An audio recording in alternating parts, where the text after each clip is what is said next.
నమ్మకం ఓ మంచి గుణపాఠం. ముందుగా కథా పరిచయం.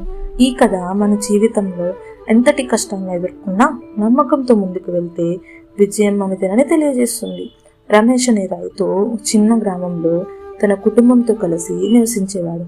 అతనికి ఒక చిన్న పొలం ఉంది. అతను ప్రతిరోజు కష్టపడి పనిచేసి పొలాన్ని పండించేవాడు.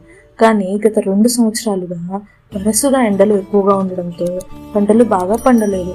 రమేష్కి ఇంట్లో పరిస్థితి కూడా బాగలేదు. కుటుంబాన్ని పోషించేందుకు సరైన ఆదాయం లేక అప్పులు చేయవలసిన పరిస్థితి కూడా వచ్చింది. గ్రామంలోని కొంతమంది ఇదే నీ నసీబు, ఇంకెందుకు కష్టపడతామని చెప్తూ ఆయన నమ్మకాన్ని బలహీనపరిచే ప్రయత్నం చేసేవారు. ఒకరోజు రమేష్ ఊరి పెద్ద అయిన సీతారామయ్య గారిని కలిశాడు. అయితే రమేష్ చెప్తున్నాడు, బాబు, నేను ఎంత కష్టపడినా ఎవ్వరు నన్ను నమ్మడం లేదు బాబు. చివరికి దేవుడు కూడా నన్ను పరీక్షిస్తున్నాడు అనిపిస్తుంది అని చెప్పాడు. అయితే సీతారామయ్య గారు, రమేష్ నిజమైన రైతు ఇప్పుడు నమ్మకాన్ని కోల్పోకూడదు. మనం విత్తిన గింజ బాగా నీరు అందకపోతే ఏమవుతుంది? ముడుచుకుపోతుంది. కానీ మొదటి వర్షం పడినప్పుడు అది మళ్ళీ చిగురుస్తుంది అని చెప్పాడు సీతారామయ్య గారు. అయితే ఆ మాటలు విన్న రమేష్ కొంత ఆలోచించాడు. నిజమే, నేనెందుకు నమ్మకాన్ని కోల్పోవాలి? నమ్మకాన్ని కోల్పోకూడదని నిశ్చయించుకున్నాడు. అయితే మరలా తిరిగి ప్రయత్నిద్దామని రమేష్ అప్పుల గురించి ఆలోచించకుండా మళ్ళీ కొత్త రకమైన పంటను వేయడం మొదలుపెట్టాడు. భూమిని బాగా తున్ని తగినంత నీరు పోసి పచ్చదనాన్ని పెంచడానికి ప్రయత్నించాడు.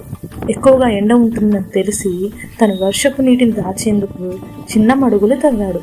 ఎండ తీవ్రంగా ఉన్నా మట్టి తడిగా ఉండేలా చూసుకున్నాడు.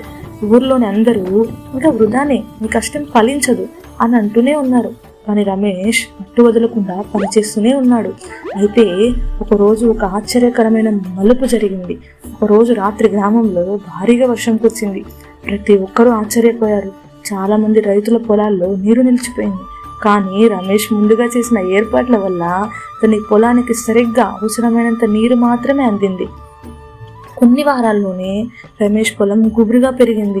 ఇతరుల రైతుల కంటే అతనికి మంచి పంట వచ్చింది. ఇది చూసిన గ్రామస్తులు ఆశ్చర్యంతో నోటి మీద వేలేసుకున్నారు. అయితే వారందరూ, రమేష్, నువ్వు నమ్మకంతో ముందుకెళ్లడం వల్ల నీ పొలం ఇలా పండింది, మేము అనుకున్నది తప్పు అని అంగీకరించారు. అయితే రమేష్ తన కుటుంబంతో కలిసి ఆనందంగా జీవించసాగాడు.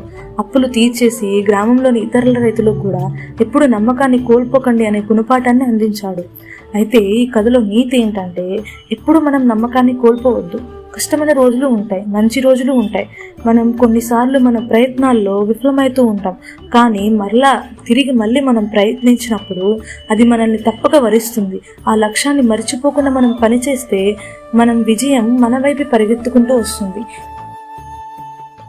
ఈ చిన్న స్టోరీ మీకు ఏదో విధంగా హెల్ప్ అవుతుందని ఆశిస్తున్నాము.